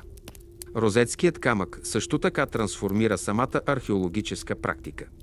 Преди откриването му, разкопките често са били малко повече от търсене на съкровища, водени от любопитство и алчност, а не от научно изследване. Артефактите са били ценени заради естетическата им красота или паричната им стойност, а не заради информацията, която съдържат. Способността да се четат надписи променила всичко. Изведнъж контекстът започнал да има значение. Един надпис можел да идентифицира обект, да датира структура или да обясни нейното предназначение. Археолозите започнали систематично да записват своите открития, като съхранявали надписите и отбелязвали местоположенията им. Концепцията за стратиграфия, внимателното изучаване на археологическите слоеве, придобила значение, тъй като учените се стремяли да разберат не само какво е намерено, но и как то е свързано с други открития. По този начин розетският камък помогнал за превръщането на археологията от забавление на авантюристи в дисциплинирана наука. Този нов научен подход се разпространява далеч отвъд Египет. Осъзнаването, че древните писмености могат да бъдат дешифрирани, вдъхновява подобни усилия по целия свят. В Месопотамия учени, като Хенри Роулинсън, започват да работят върху клинописните надписи от Персия и Асирия, кулминирайки с дешифрирането на бехистунския надпис през 40-те години на 18 век. Успехът на метода на Шамполион насърчава другите да вярват, че никоя древна писменост не е извън възможността за възстановяване. В рамките на десетилетия изгубените езици на Вавилон, Шумер и Елам също са извадени наяве. Розетският камък отваря вратата не само към египетската история, но и към целия древен Близък изток, превръщайки го от земя на легенди в документирана люлка на цивилизацията. Така 19 век се превръща в епоха на езиково преоткриване, като всяко дешифриране отлепва пластове от времето и разкрива нови глави от историята на човечеството. Ефектите от розетския камък се разпростираха отвъд сферата на науката и навлязоха в общественото въображение. В Европа очарованието от Египет достигна своя връх. Дешифрирането съвпадна с романтичното движение, което възхваляваше мистерията, древността и възвишеното. Египетски мотиви се появиха в архитектурата, модата и изкуството. Обелиски се издигаха в Париж, Лондон и Ню Йорк като символи на човешките постижения и издръжливост. Музеите излагаха мумии и покрити с иероглифи стели пред пленена публика, която сега разбираше, че това не са просто куриози, а части от един съгласуван исторически разказ. Самият розетски камък, съхраняван в Британския музей от 1802 години, се превърна в един от най-посещаваните артефакти в света. Да го видиш означаваше да станеш свидетел на ключа, който е отключил една цивилизация. Посетителите стояха пред черната му повърхност, проследявайки трите писмености – гръцка, демотична и иероглифна, и се удивляваха на факта, че един прост надпис, написан в чест на един цар, е променил хода на съвременното познание. Дешифрирането повлия и на по-широките интелектуални движения на 19 век. То промени теориите за човешкото развитие и култура, оспорвайки евроцентричните предположения за произхода на цивилизацията. Откритието, че Египет е притежавал сложен писмен език и организирана държава хиляди години преди класическа Гърция, принуди учените да признаят, че корените на западната мисъл се намират по-дълбоко и по-на юг, отколкото се приемаше преди. Философите и историците започнаха да разглеждат историята не като линейна прогресия от тъмнина към просветление, а като мрежа от взаимосвързани култури, влияещи си една върху друга през времето и географията. По този начин розетският камък допринесе за ново глобално съзнание, което признава древността и изтънчеността на неевропейските цивилизации. В областта на лингвистиката въздействието беше също толкова трансформиращо. Методът на Шамполион, комбиниращ сравнителен анализ, фонетична дедукция и културен контекст, се превърна в модел за дешифриране на други изгубени писмености. Неговата демонстрация, че иероглифите са едновременно фонетични и символични, оспори опростените представи за еволюцията на писмеността. Тя показа, че сложността и символиката не са примитивни етапи, а напреднали форми на комуникация, подходящи за култура, която цени изкуството, религията и значението като взаимосвързани. Лингвистите започнаха да изследват дълбоките връзки между езика, мисълта и културата, полагайки основите на съвременната сравнителна лингвистика и семиотика. По този начин розетският камък остана не само реликва от древността, но и краягален камък на съвременната езикова наука. Дешифрирането е имало и политически измерения. В ерата на империите контролът върху знанията за древния свят се е превърнал във форма на мека сила. Притежанието на розетския камък от Великобритания, осигурено след поражението на войските на Наполеон в Египет, е символизирало не само победа на бойното поле, но и интелектуално господство. Междувременно, гордостта на Франция от постижението на Шамполион е отразявала нейната културна амбиция да води в науката и изкуствата. Конкуренцията между народите за египетски антики се е засилила през целия XIX век, кулминирайки в масивни колекции в европейските столици. И все пак, въпреки имперския контекст, придобитите знания са надхвърляли границите. Египетската история се е превърнала в споделено наследство на човечеството и учени от много народи са допринесли за нейното изучаване. Розетският камък, роден в суматохата на колониалните амбиции, в крайна сметка е служил като мост, а не като бариера между културите.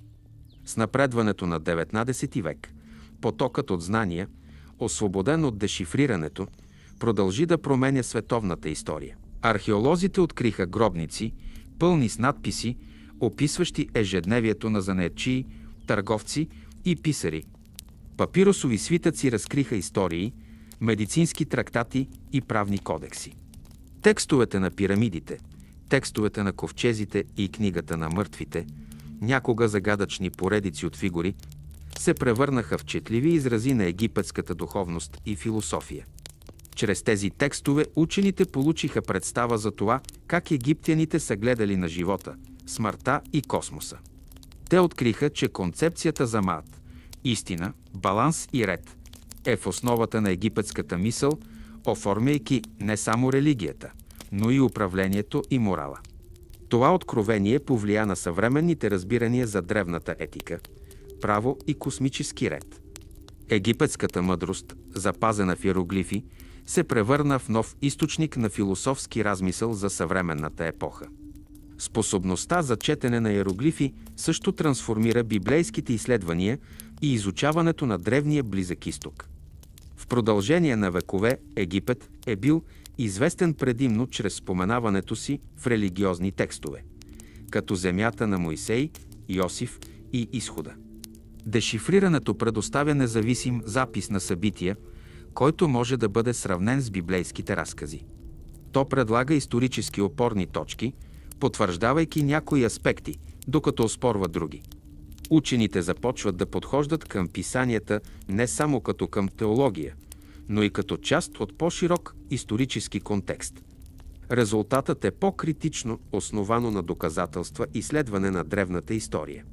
По този начин розетският камък играе непряка, но решаваща роля в формирането на съвременната историческа и археологическа методология. Въздействието на розетския камък се разпростира още по-дълбоко в изкуството, литературата и философията. Писатели като Виктор Юго, Гюстав Флобер, а по-късно и Томас Ман и Т.С. Елият черпят вдъхновение от новоразкрития Египет. Дешифрирането придава съдържание на това, което преди това е било митична образност. Египет вече не е символ само на смъртта и мистерията. Той се превръща в осезаема цивилизация с човешки емоции, постижения и борби. Художниците изобразяват сцени от египетския живот с новооткрита точност, докато поетите използват езика на иероглифите като метафори за възстановяване на изгубения смисъл. Розетският камък се превръща в символ не само на езиковото дешифриране, но и на по-широкия човешки стремеж за възстановяване на разбирането от руините на времето. Дори в съвременната епоха влиянието му продължава. Напредъкът в археологията, дигиталното изобразяване и лингвистичния анализ продължава да надгражда върху основата, положена от Шамполион. Съвременните египтолози могат да разчитат хиляди иероглифни текстове с прецизност, реконструирайки политическата история, религиозните системи и социалната структура на Египет с изящни детайли. Розетският камък остава централно място в това начинание. Не защото все още трябва да бъде изучаван, а защото представлява повратната точка, когато знанието е триумфирало над мистерията. Неговото наследство продължава да вдъхновява дебати за културното наследство. Египет многократно е поискал връщането на розетския камък от Британския музей, твърдейки, че такъв определящ артефакт на националната идентичност принадлежи на родината му. Дебатът отразява по-широки въпроси за колониалната история, собствеността върху знанието и споделеното стопанисване на световното наследство. Независимо дали камъкът някога ще се върне в Египет, неговото значение надхвърля географията. Той принадлежи на цялото човечество като символ на възвърнатото разбиране. Розетският камък ни напомня също, че знанието е кумулативно. Неговото дешифриране е било възможно само защото камъкът е запазил 3 версии на един и същ текст – гръцка, демотична и иероглифна. И защото поколения учени от различни народи са допринесли за усилията. Той учи, че откритията не са актове на изолиран гений, а кулминация на сътрудничество, постоянство и готовност да се поставят под въпрос предположенията. Оцеляването на камъка въпреки завоевание, пренебрегване и векове мълчание говори за устойчивостта на човешкото любопитство. Дори когато езиците от миналото са изгубени, желанието да ги разберем продължава. Към края на 19 и началото на 20 век влиянието на розетския камък достигнало до всеки ъгъл на историческото изследване. Той създал прецедент за научното изучаване на древните култури, основано на първични източници, а не на легенди. Вдъхновил нови стандарти за документиране, превод и публикуване. Насърчил уважението към древните цивилизации като участници в споделената човешка история, а не като екзотични аномалии. Всяка съвременна историческа дисциплина, от археологията и антропологията до лингвистиката и сравнителното религиозно учение, дължи нещо на примера, даден от дешифрирането на розетския камък. В крайна сметка, истинската сила на розетския камък не се крие в физическото му присъствие, а в това, което представлява. То е въплъщение на неуморния стремеж на човечеството да общува през времето, да възстанови това, което се е смятало за изгубено и да даде глас на мълчаливите. Той ни напомня, че историята никога не е истински погребана. Тя чака онези, които са готови да слушат и да учат. Когато Жан-Франсуа Шамполион погледна издълбаната му повърхност и чу за първи път от над 1000 години езика на древен Египет, той направи повече от това да разреши загадка. Той възобнови диалог между живите и мъртвите. Този диалог продължава и днес при всяко разкопване, всеки превод и всеки музей, където се разказва историята на Египет. Розетският камък промени историята не защото беше открит, а защото беше разбран. И в това разбиране човечеството откри себе си наново. Историята на розетския камък не завършва с неговото дешифриране, нито дори с раждането на египтологията. Тя продължава да отеква в съвременната мисъл, оформяйки начина, по който разбираме езика, знанието и вечния стремеж на човечеството към смисъл. Камъкът е повече от исторически артефакт. Той е огледало, отразяващо човешкото състояние, глада ни да общуваме през границите на времето и културата и борбата ни да възстановим гласовете, отдавна заглушени. Неговото наследство се крие в това, което разкрива за връзката ни със самото знание, че разбирането е едновременно акт на сила и акт на емпатия. Камъкът промени начина, по който мислим за миналото, но също така промени начина, по който мислим за себе си. Да запазим неговата история означава да зърнем същността на това, което означава да си човек. Същество, дефинирано от любопитство, въображение и неуморно желание да превърнеш непознатото в разбиране. Розетският камък стои като паметник на езика, най-мощният инструмент, създаван някога от човечеството. Преди откриването му езикът често е бил разглеждан като фиксирано наследство, притежание на живи общности. Но дешифрирането разкри, че езикът може да оцелее след самата смърт, спейки в символи векове наред, очаквайки преоткриване. Иероглифите върху камъка някога са били смятани за мистични емблеми, неспособни за рационално четене.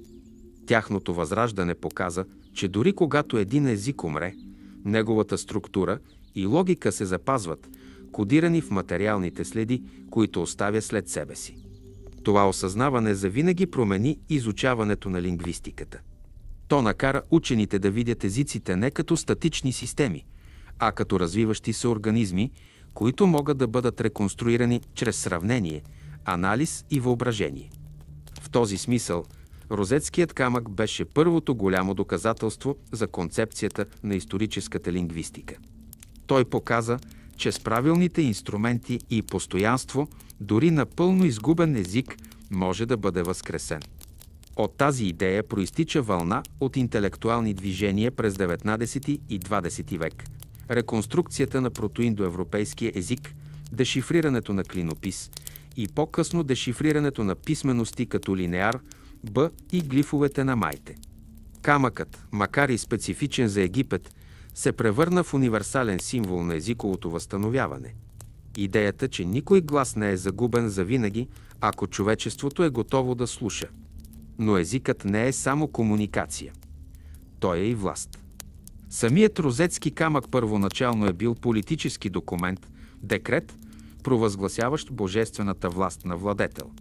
Птолемей V, изписан на 3 писмености, така че да може да бъде разбран от жреци, администратори и гръкоговорящия елит. Преоткриването му векове по-късно и притежанието му от имперските сили отразяват тази първоначална цел – знанието като контрол, преводът като завоевание. Когато британците завземат камъка от победените французи в началото на 19 век, те разбират неговата символична тежест. Той не е просто реликва. Той е награда за интелектуално превъзходство. Способността да се чете, миналото се превръща в друга форма на империя. Който може да преведе древния свят, може да твърди, че наследява неговата мъдрост и легитимност. И все пак в това има ирония, защото същият артефакт, който някога е служил на пропагандата на владетеля, чрез дешифрирането си, се превръща в инструмент за освобождение. Освобождение от невежеството, от мита, от ограниченията на настоящето. Камъкът ни напомня, че властта и разбирането са преплетени, но не са синоними. Истинската власт не се крие в притежанието, а в разбирането. Напрежението между притежанието и разбирането продължава да определя съвременното наследство на Розетския камък. Дебатите за неговия законен дом, независимо дали е в Британския музей или върнат в Египет, отразяват по-голяма борба за културното наследство и историческата справедливост. Пътят на камъка от Рашид до Лондон отразява по-широката история на колониалното добиване, когато артефактите са били премахвани от произхода си и са били излагани като трофей на империята. За Египет камъкът е повече от езиков артефакт. Той е символ на идентичност, осезаема връзка с цивилизация, оформила световното съзнание. За Великобритания той представлява крайъгълен камък на глобалната наука, емблема на универсалното наследство, запазено за изучаване от всички. Въпросът къде принадлежи докосва сърцевината на дилемата на 21 век. Може ли миналото да принадлежи на всички или трябва да се върне при онези, от които е взето? Розетският камък, мълчалив, но красноречив, ни принуждава да се изправим пред моралните измерения на знанието. Как разбирането на миналото изисква уважение към онези, на които то принадлежи. Отвъд музеите и политиката, наследството на Розетския камък резонира във всяка област, където хората се стремят да декодират значението. Историята на камъка е метафора за всички актове на интерпретация, от дешифрирането на ДНК до превеждането на далечни радиосигнали. Неговият пример е научил учените и мислителите, че сложни системи, независимо дали са биологични, културни или математически, могат да бъдат отключени, ако се подходи с търпение, логика и креативност. Самата структура на проблема, 3 паралелни текста, изразяващи едно и също послание в различни системи, се превръща в модел за съвременно разбиване на кодове. През 20 век криптографи и лингвисти, изучаващи изкуствения интелект, цитират дешифрирането на иероглифи като ранен триумф на разпознаването на образи и сравнителното мислене. Дори методите на Жан-Франсуа Шамполион, неговото систематично тестване на фонетични стойности, неговото разпознаване на вътрешната съгласуваност, предвиждат аналитичните техники, използвани в компютърната лингвистика и теорията на информацията. Розетският камък, в този смисъл, е не само реликва от древния свят, но и предшественик на съвременната наука за данните, символ на това, как значението може да бъде реконструирано от фрагменти. Влиянието му се простира дори в изкуството и литературата, където образът на розетския камък продължава да вдъхновява метафори за превод, идентичност и търсене на универсално разбиране. Поетите са го използвали като символ на човешкото желание да интерпретира неразбираемото. Художниците са преосмислили трите му писмености като слоеве на възприятие и съзнание. Самият термин «розетски камък» е навлязал в съвременния лексикон като съкращение за всеки ключ към сложна мистерия от генетичния код до езика на космоса. Софтуерни компании, образователни програми и дори проекти за изследване на космоса са заимствали името, за да предизвикат същия дух на откритията, който е вдъхновил Шамполион. Този езиков задгробен живот сам по себе си е форма на почит. Камъкът се е превърнал в символ не само на Египет, но и на човешкия интелект в най-висшата му форма. Способността да се преодолява тишината с реч, хаосът с разбиране. На по-дълбоко ниво, розетският камък ни предизвиква да се замислим какво всъщност представлява езикът. Неговото дешифриране разкрива, че писмеността не е просто инструмент за комуникация, а съд за памет и идентичност. Всяка дума, изписана върху камъка, носи тежестта на векове, свързвайки богове и хора, ритуали и власт. Дешифрирането на тези думи означаваше да възкреси един мироглед.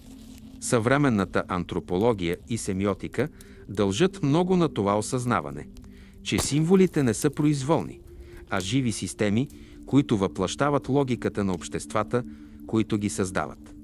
Иероглифите, далеч от това да бъдат декоративни картини, изразяват начин на мислене, който слива образ и слово, материя и дух.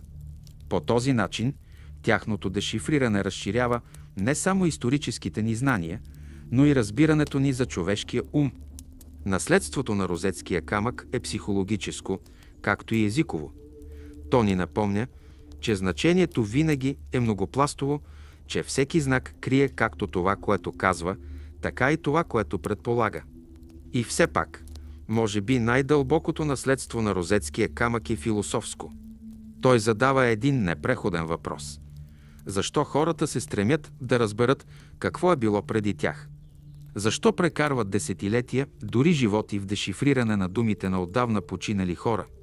Отговорът се крие в дълбоката непрекъснатост на човешкото съзнание. Стремежът да се дешифрира миналото е израз на емпатия, признание, че тези, които са живели преди хиляди години, не са били коренно различни от нас. Те също са търсели ред, красота и постоянство. Като възстановяваме гласовете им, ние възстановяваме собствената си връзка с континуума на историята. Розетският камък ни напомня, че знанието не е натрупване, а взаимоотношение, акт на преодоляване на времето, за да се разговаря с непознатото. Всеки превод, всяка интерпретация е акт на събиране между настоящето и миналото. В този смисъл, камъкът не принадлежи на никоя нация или институция. Той принадлежи на колективната душа на човечеството. С напредването на технологиите, наследството на розетския камък продължава да се развива. Днес дигиталното изображение позволява на учените да изучават надписите му с безпрецедентна прецизност. Триизмерните сканирания запазват всяка линия и жлеб, гарантирайки, че дори ако оригиналът бъде изгубен, информацията в него ще оцелее. Изкуственият интелект вече може да анализира модели в древни писмености много по-бързо от всеки човешки учен, осъществявайки мечтата на Шамполион за универсална граматика на човешкото изразяване. Същият дух на откритията, който го е водил, Сега движи проекти за декодиране на езиците на изгубени цивилизации от долината на Инд до Олмеките. Във всеки случай изследователите цитират розетския камък като архетип. Доказателство, че няма мистерия, която да не е извън разрешаването, няма език, който да е извън разбирането. Той е интелектуалният предшественик на всички начинания за декодиране, от търсенето на извънземни сигнали до картографирането на човешкия геном.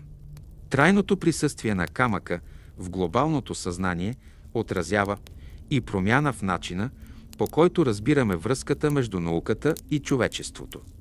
Дешифрирането е не само техническо постижение, но и човешка история за постоянство, съперничество и прозрение. То показва, че прогресът е едновременно емоционален и рационален, воден както от удивление, така и от логика. Моментът на откровение на Шамполион, когато той извиква и Етиенслав Фаире и припада от вълнение, улавя страстта, която стои в основата на всяко откритие. Всеки учен, всеки мислител, всеки художник, който се стреми да освети непознатото, ходи в сянката си. По този начин розетският камък олицетворява съюза на разума и въображението, на дисциплината и вдъхновението. Неговото наследство учи, че знанието не е студено или откъснато, а живо, оформено от същите емоционални течения, които определят целият човешки опит. Камъкът служи и като предупреждение за крехкостта на разбирането. В продължение на повече от хилядолетие способността за четене на иероглифи изчезваше от земята. Не защото знанието е било унищожено, а защото е било забравено. Цивилизациите могат да загубят връзка с собственото си минало и с тази загуба губят част от себе си. Преоткриването на иероглифите е доказателство за устойчивост, но също така ни напомня колко лесно може да се скъса нишката на памета. В свят, където информацията се умножава по-бързо, отколкото можем да я съхраним, урокът от розетския камък е неотложен. Знанието трябва да се предава, превежда и обновява, или то отново ще потъне в мълчание. Актът на запомняне е колективна отговорност не само на учените, но и на обществата. Днес, когато посетителите застанат пред розетския камък в Британския музей, те често го виждат като реликва от древна слава. Но всъщност той е жив обект.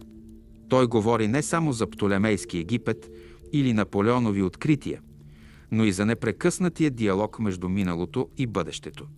Всяко поколение го чете по различен начин. Империалистите от 19 век го виждат като трофей, историците от 20 век като триумф на разума, наблюдателите от 21 век като символ на културно възстановяване и споделено наследство. Повърхността му е износена, надписите му са непълни, но въпреки това той остава безкрайно продуктивен, способен да създава нови значения с всяка епоха. Това е същността на неговата сила. Той е текст, който надхвърля времето, винаги чакащ да бъде прочетен отново. В крайна сметка, розетският камък е устоял, защото улавя парадокса на човешкото съществуване. Ние сме същества, обвързани от времето, но все пак сме водени да го надхвърлим чрез знание. Всеки надпис, всеки акт на превод е опит да се противопоставим на забравата. Камъкът е доказателство, че паметта може да оцелее дори след разпадането на империите, че смисълът може да се запази дори след разрухата. Неговата история не е само на Египет или Шамполион, но и нашата. На всички нас, като вид, който отказва да позволи на мълчанието да има последната дума. В него откриваме както смирение, така и надежда. Смирение пред лицето на необятността на времето и надежда, че и нашите думи един ден могат да бъдат разбрани. По този начин, розетският камък остава един от най-великите учители на човечеството.